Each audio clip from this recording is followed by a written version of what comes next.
الحمد لله وكفى وسلام على عباده الذين اصطفى أما بعد فأعوذ بالله من الشيطان الرجيم بسم الله الرحمن الرحيم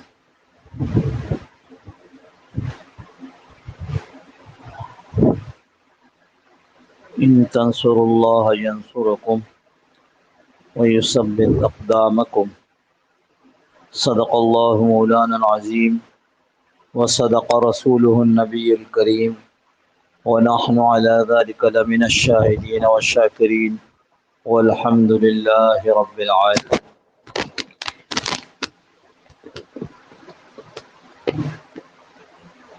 اللهم صل على سيدنا مولانا محمد النبي الأمي وعلى آله وسلم تسليما كثيرا كثيرا. اللهم رب الحل والحرام ورب البيت الحرام ورب الركن والمقام أبلغ لروح سيدنا مولانا محمد منا السلام.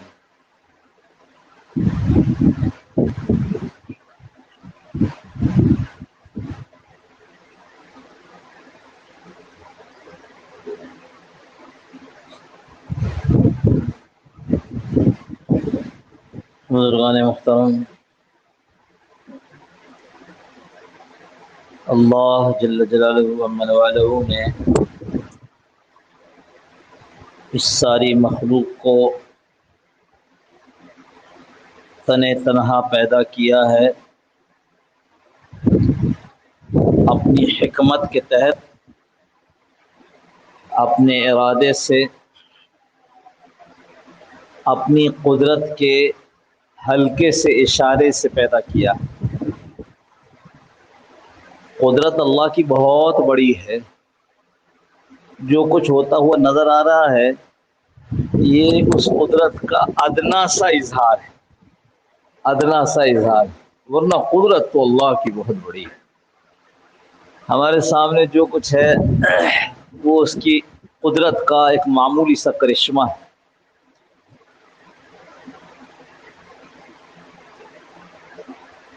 حیوانات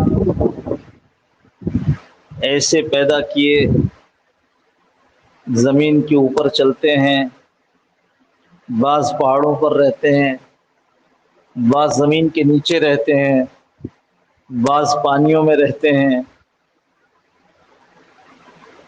ہر ایک کو اس کی ضرورت کے مطابق اللہ نے سامان عطا فرما دیا ہے.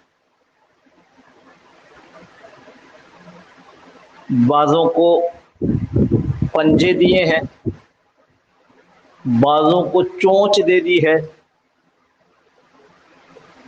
ہر ایک کو ایسی کھال دی ہے کہ سردی گرمی سے حفاظت کرے. ہر ایک کو اس کی جسم کی ضرورت کے مطابق ناک دی ہے کہ وہ سونگھ کر اپنے کھانے کا انتخاب کر سکے، کیا کھانا ہے کیا نہیں کھانا. انسان ایسا ہے کہ نہ اس کو وہ پنجے دیے جس سے وہ اپنا بچاؤ کرے، نہ چونچ دی جس سے وہ آگے لڑائی کرے، نہ اس کو وہ کھال دی جس سے حفاظت ہو. اس کو کپڑے پہننے پڑیں گے تب جا کے اس کی سردی رکے گی. اس کو سردی گرمی میں اپنا نظام بنانا پڑے گا، ورنہ یہ برداشت نہیں کر سکے گا.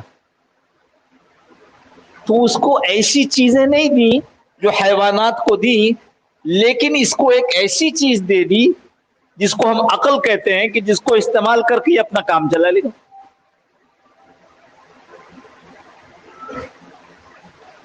لہذا عقل استعمال کر کے، اس کے پنجے نہیں تھے، اس نے اپنے بچاؤ کے لیے اور لڑنے کے لیے ہتھیار بنا لیے، عقل استعمال کی. اس کو وہ کھال نہیں ملی تھی جو سردی گرمی بچا سکے، اس نے پنکھا ایئر کنڈیشن ایجاد کر لیا، ہیٹر ایجاد کر لیا عقل سے. بڑی کامیابی ہو گئی.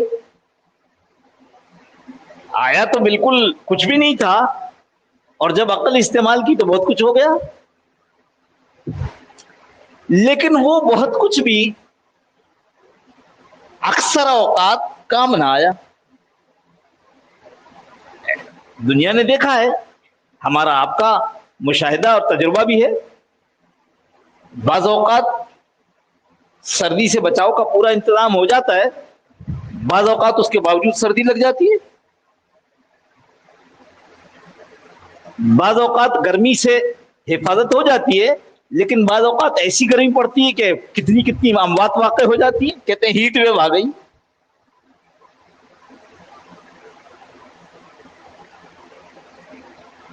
تو عقل ایک حد تک کام کرتی ہے.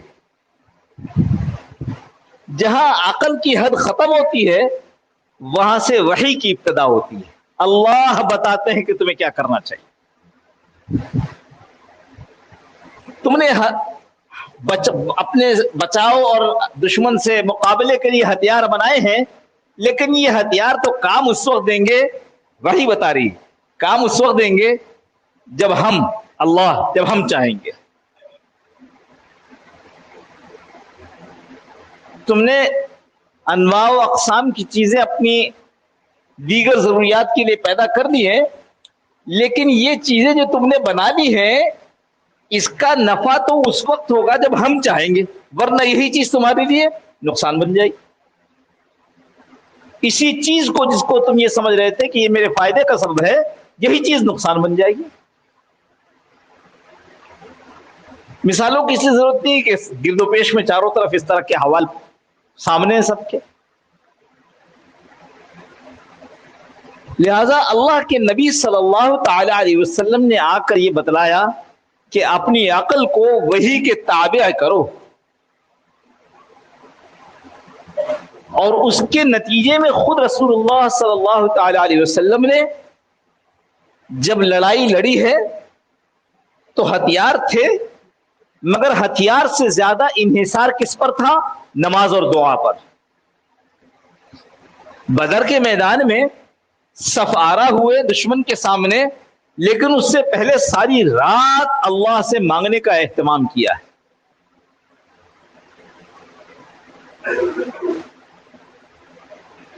ہر معاملے میں دیکھیے گا کہ اللہ کے نبی صلی اللہ تعالی علیہ وسلم نے خود اور اللہ کے نبی صلی اللہ تعالی علیہ وسلم کے جو بہترین شاگرد تھے یعنی صحابہ، جن کو اللہ کے نبی صلی اللہ تعالی وسلم نے خود پڑھایا، سکھایا، تربیت کی، انہوں نے دنیاوی اسباب کو اختیار کیا لیکن اس کو وحی کے تابع ہو کر اختیار کیا. بیمار آدمی کو شراب نہیں پلائی حالانکہ وہ اس سے صحیح ہو سکتا تھا. عقل یہ کہہ رہی ہے صحیح ہو سکتا تھا، لیکن وحی کے تابع ہونے کی وجہ سے حرام چیز سے علاج نہیں کیا گیا. مال استعمال ہوا، لیکن یہ معلوم ہوا کہ وحی کہتی ہے کہ اس مال کے اندر سود شامل نہیں ہونا چاہیے ورنہ یہ تمہارا اصل مال بھی ختم کر دے گی. تو انہوں نے اپنے عقل کو وحی کے تابع ہو کر استعمال کیا اور ہر قسم کے سود سے پرہیز کیا. اس واسطے رسول اللہ صلی اللہ تعالی علیہ وسلم نے امت کو اللہ سے مانگنے پر لگایا. ہم گزشتہ کئی جمعوں سے مسلمانوں پر جو اس وقت حالات آئے ہوئے ہیں، برے حالات، ذبح کیے جا رہے ہیں، تباہ کیے جا رہے ہیں، گھروں سے نکالے جا رہے ہیں اور کوئی پرسان حال نہیں ہے. امداد بھیجنے پر پابندی ہے، جس کو ہم چاہیں گے جتنا چاہیں گے وہ جائے گا، ہم جس کو نہیں چاہیں گے اس کو نہیں بھیجیں گے. اور یہ کون کہہ رہا ہے؟ یہ وہ کہہ رہا ہے جو مسلمانوں کا ازلی دشمن ہے اور مسلمان کچھ نہیں کر پا رہے. اللہ کے نبی صلی اللہ علیہ وسلم نے ایسے وقت میں بھی ہمیں اللہ کی طرف متوجہ کرنے کے لیے کہا ہے. حضور صلی اللہ تعالی وسلم کے زمانے میں جب لوگ اس پریشانی میں آ گئے، حضور صلی اللہ تعالی وسلم مدینہ منورہ میں تھے،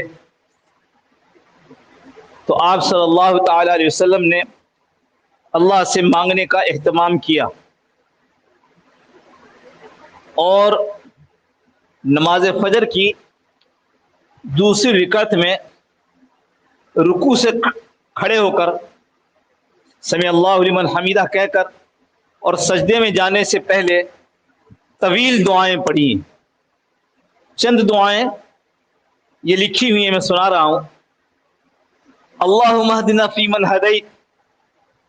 دیکھو دعا مانگ رہے ہیں لیکن پہلے جو سب سے بڑی ضرورت ہے اس کو مانگ رہے ہیں. اللہم اہدنا فیمن ہدیت، اے اللہ ہدایت عطا کر ہمیں جیسے تو نے ہدایت یافتہ لوگوں کو ہدایت دی ہے. وعافنا فیمن عافیت، ہمیں عافیت عطا فرما جیسے تو نے عافیت والے لوگوں کو عافیت دی ہے. وتولنا فیمن تولیت، اور ہمیں بھی اپنا دوست بنا لے جیسے تو نے اپنے دوست بنا رکھے ہیں. وبارک لنا فیما آتیت، جو کچھ ہمیں تو نے دیا ہے اس میں اللہ تو برکت عطا فرما دے. فإنک تقضی ولا یقضی علیک، اللہ تو نے جو حکم دیا ہے اس کے اوپر کسی اور کا حکم نہیں چل سکتا. ولا یقضی علیک، اس کے اوپر کسی کا حکم نہیں چلے گا. انہ لا یذل من والیت، جو تیرا دوست ہو جائے اس کو کوئی ذلیل نہیں کر سکتا. ولا یعز من عادیت، اور جو تیرا دشمن ہے اس کو کوئی عزت نہیں دے سکتا. تبارک ربنا وتعالیت، تیرا نام اونچا، تیرا نام برکت والا. ایسے لمبی دعا چل رہی ہے. پھر مسلمانوں کے حق میں کچھ دعائیں ہیں اور اخیر میں فرمایا کہ اللہم لعن الکفرۃ الذین یصدون عن سبیلک، اے اللہ ان کافروں کے اوپر تو لعنت نازل فرما، ان کو اپنی رحمت سے دور فرما دے. کون ہے؟ وَيَصُدُّونَ عَن سَبِيلِكَ، تیرے راستے سے روکتے ہیں، تیری بات ماننے سے ہمیں روکتے ہیں. وَيُكَذِّبُونَ رُسُلَكَ، تیرے نبیوں کو رسولوں کو جھٹلاتے ہیں. وَيُقَاتِلُونَ أَوْلِيَاءَكَ، وہ جو تیرے دوست ہیں ان کو قتل کرتے ہیں. اللہم خالف بین کلمتہم، یہ دیکھو بدعا ہو رہی ہے اب یہاں سے. اے اللہ ان کی باتوں میں اختلاف ڈال دے، آپس میں خود ہی لڑ جاوے. وزلزل اقدامہم، اے اللہ ان کے قدموں کو ہلا کر رکھ دے، اکھاڑ دے، ڈگمگا دے.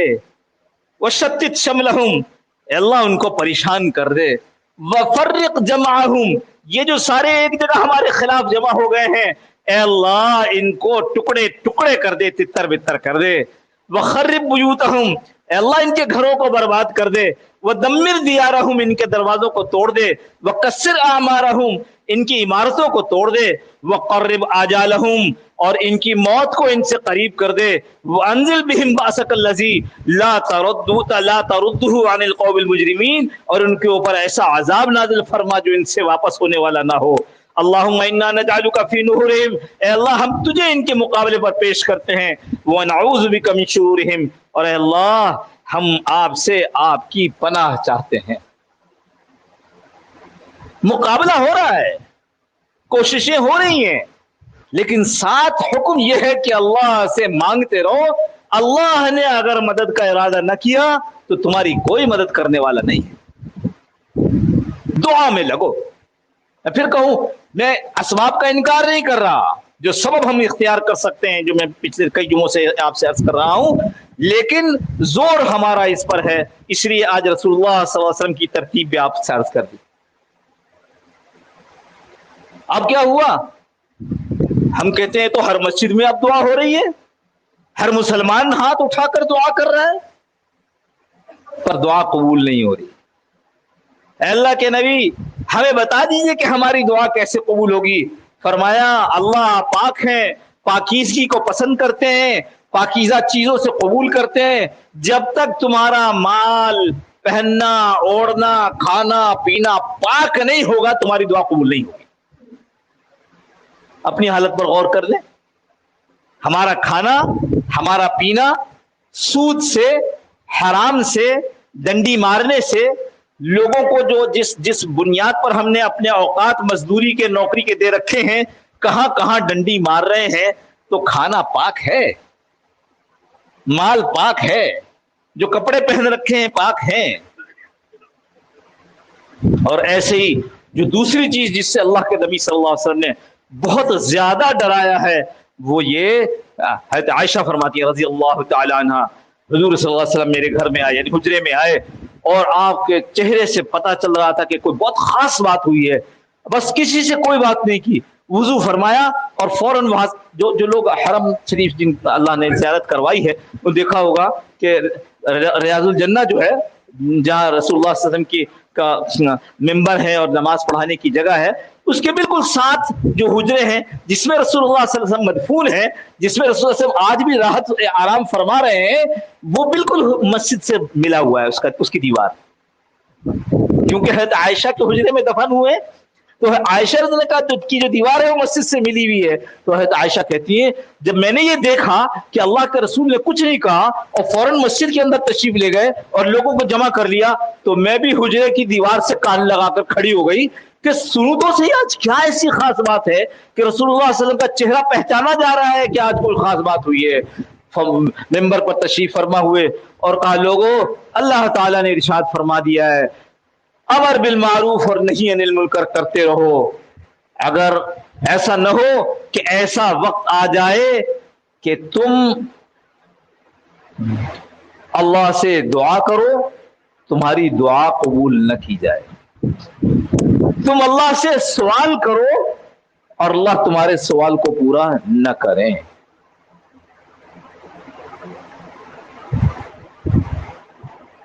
کیا ہوا؟ یہ بالکل سمجھ میں آ رہا ہے کہ حرام کھانے سے دعا قبول نہیں ہوتی ہے. کوئی مجھے اس مجمع میں یا پورے مسلمانے میں کوئی منکر اس کا نظر نہیں آتا، بے شک وہ خود حرام کھاتا ہو لیکن اس کو تسلیم کرے گا، لیکن اس بات کو ماننے کو کوئی تیار نہیں. نیکی کا حکم کرتے رہو، برائی سے لوگوں کو روکتے رہو، لوگوں کو بھلی بات بتاتے رہو، لوگوں کو برائی سے آگاہ کرتے رہو. نہ اس کا تو تصور ہی ختم ہو گیا. تبلیغ والوں کو برا بھلا کہنے سے فرصت جس کو ہے چلو نہ کرو، لیکن اللہ کے رسول کا حکم تو ہے. ایک وہ ہے جس کے لیے دعوت والے کوشش کر رہے ہیں، وہ آسٹریلیا امریکہ فلاں فلاں جگہ ہر جگہ جماعت بھیج رہے، پاکستان کے کونے کونے ملکوں میں جماعت بھیج رہے. ہم وہ نہیں مانتے، اچھا جی ہم تو نہیں، ہمیں تبلیغ والے پسند نہیں ہیں. اللہ کا حکم تبلیغ والوں کو تو نہیں، صرف ہم کیا کر رہے ہیں؟ یعنی حکم تو ہمارے لیے بھی ہے لیکن ہم تو اپنے بچوں پر بھی یہ نہیں چلا رہے، معاف کیجیے گا، ہم اپنی بیوی پر، ہمارے قدرت والے ہمارے جو نیچے ہیں ماتحت ہیں ان پر بھی نہیں چلا رہے. اتنے اس سے آزاد ہوئے ہوئے پھر کیوں اس چکر میں ہے کہ ہماری دعائیں قبول ہو جائیں گی؟ حضرت ابو درداء رضی اللہ عنہ فرماتے ہیں حضور صلی اللہ علیہ وسلم کے بڑے صحابہ میں سے، لوگوں امر بالمعروف اور نہی عن المنکر کرتے رہو، لوگوں کو اچھی بات کا حکم کرتے رہو، ان کو برائی سے روکنے کی کوشش کرتے رہو. اگر ایسا نہیں کرو گے تو اللہ تم پر ظالم بادشاہ مسلط کر دے گا، تمہارے بڑوں پر رحم نہیں کرے گا، بڑوں پر کی عزت نہیں کرے گا، چھوٹوں پر رحم نہیں کرے گا، اور تم دعائیں کرو گے بلکہ فرمایا تمہارے نیک لوگ دعائیں کریں گے، اللہ ان کی دعا کو قبول نہیں کرے گا. یہ حال آ گیا آج یا نہیں آ گیا؟ میں بار بار عرض کرتا ہوں، ادھر ادھر گپوں کے بجائے، ادھر ادھر کی کانفرنسوں کے بجائے بھائی لوگوں کو ادھر متوجہ کرو جس پر لوگوں کا کوئی دھیان نہیں ہے. ہم نے لوگوں کو نیکی کی بات بتانا چھوڑ دیا، کیوں؟ لوگ برا منائیں گے. ہم نے لوگوں کو برائی سے بچانے کی کوشش کو چھوڑ دیا، کیوں؟ ہمارے اندر ہمت نہیں ہے. ہم چاہتے ہیں کہ سب ہمیں کہے واہ واہ کتنا اچھا آدمی. وہ مولوی صاحب ہے وہ بھی چاہتے ہیں کہ ہم کو کوئی برا نہ کہے، ساری کہتے ہیں مثبت باتیں کیا کریں. تو مثبت بات تو کر رہے ہیں لیکن مثبت بات میں یہ بھی تو بتاؤ کہ کیا مثبت ہے کیا منفی ہے. میٹھی میٹھی باتیں کرنا اور لوگوں کو وہ نشے میں ڈال دینا جس نشے کے اندر آدمی یہ سمجھتا ہے کہ ہم تو بہت اچھے ہیں، ہمارے جیسا تو کوئی ہے ہی نہیں. ایک بڑے عالم سے یہ بات سنیے،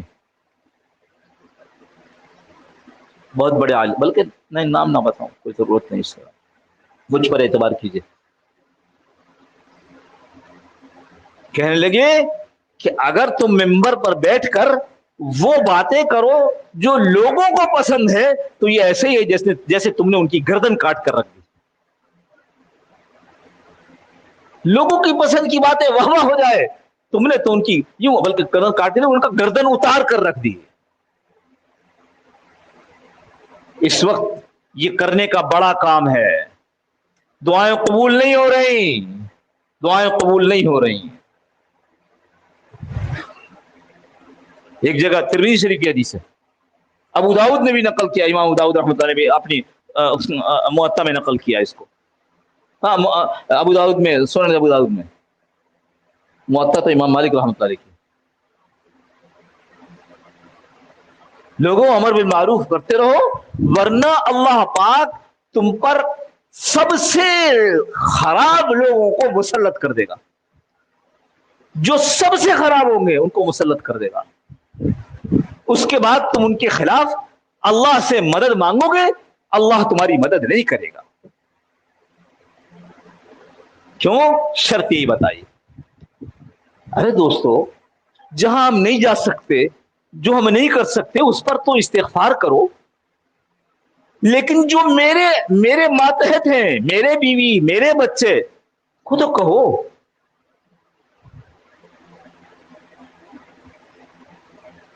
چل نماز کے بعد پھر تھوڑی سی اس کے متعلق مزید بات ہے وہ عرض کر دیں گے.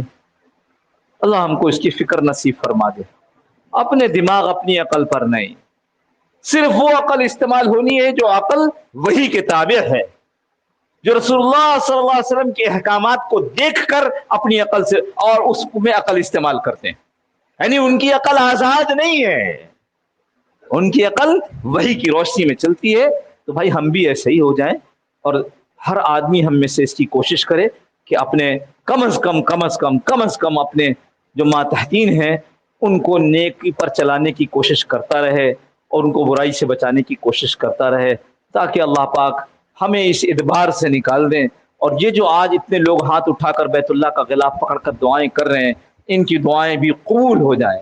اللہ مجھے اور آپ کو عمل کی توفیق نصیب فرمائے. وآخر دعوانا الحمدللہ رب العالمین. بقیہ نماز کا انشاءاللہ مجلس ذکر جو ہوتی ہے, چھوٹے ذکر تو بہت تھوڑا سا کرتے ہیں, اس کے بعد انشاءاللہ یہ بات کر لیں گے.